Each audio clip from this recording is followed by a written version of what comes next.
সালাম and welcome back to another ভিডিওতে। আজকে কথা বলবো মেগাস্টার শাকিব খান অভিনীত তার আপকামিং প্রজেক্ট রকস্টার নিয়ে।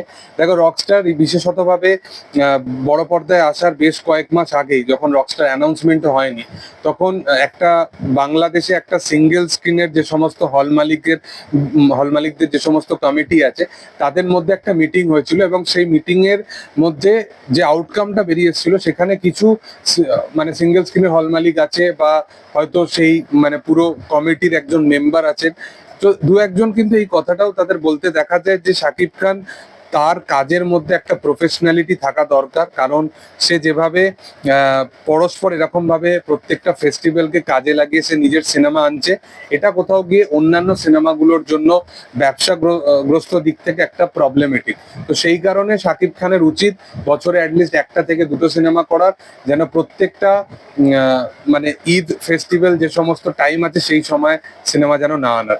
তো আজকে এই সিনেমাটার জবে থেকে অ্যানাউন্সমেন্ট হয়েছে রকস্টার বলে সিনেমাটি, এবং এই সিনেমাটার অ্যানাউন্সমেন্ট হওয়ার পর থেকে সিঙ্গেল স্ক্রিন থেকে শুরু করে সমস্ত জায়গায় সমস্ত ডিস্ট্রিবিউটার বা হল মালিকদের প্রথম চয়েস হচ্ছে রকস্টার।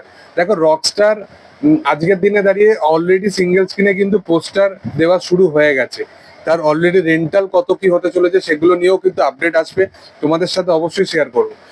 আজকের দিনে দাঁড়িয়ে সিঙ্গেল স্ক্রিন এমন একটা পর্যায়ে চলে গেছে, সেটা দুই বাংলার পরিপ্রেক্ষিতেই আমি বলছি, বিশেষতভাবে লকডাউনের পর থেকে, যে সিঙ্গেল স্ক্রিনে একটা মানে কম এবং অল্প সাপেক্ষ কিছু পয়সা যে সমস্ত মানে টিকিট কেটে মানুষ সিঙ্গেল স্ক্রিনে যায়, যারা প্রিভিয়ার বা প্রিমিয়াম যে সমস্ত সিনেপ্লেক্স আছে সেখানে সিনেমা দেখতে যায় না, তো সেই সমস্ত মানুষদের আজকে কোথাও গিয়ে সিনেমা দেখতে যাওয়া অনেক বেশি কমে গেছে। তার বড় রিজন হচ্ছে আজকে আমাদের এলাকার চারপাশে যে সমস্ত সিঙ্গেল স্ক্রিনগুলো ছিল সেগুলো আজকের দিনে দাঁড়িয়ে বন্ধ হয়ে গেছে।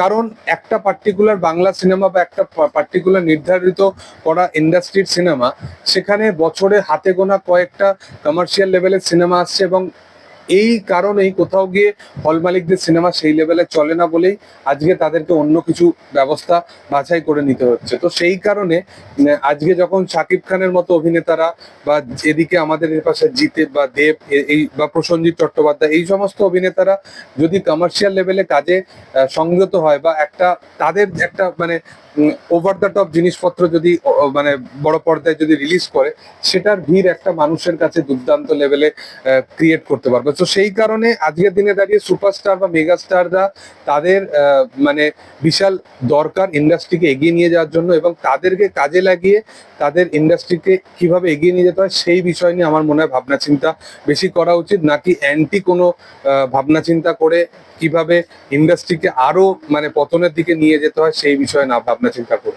যাই হোক, তোমাদের কি বক্তব্য অবশ্যই সেটা কমেন্টে জানিও। ভিডিও যদি ভালো লেগে থাকে তোমরা অবশ্যই লাইক শেয়ার সাবস্ক্রাইব করে দিও, এবং পাশে থাকা বেল আইকনটা অবশ্যই প্রেস করে দিও। Thank you all, by.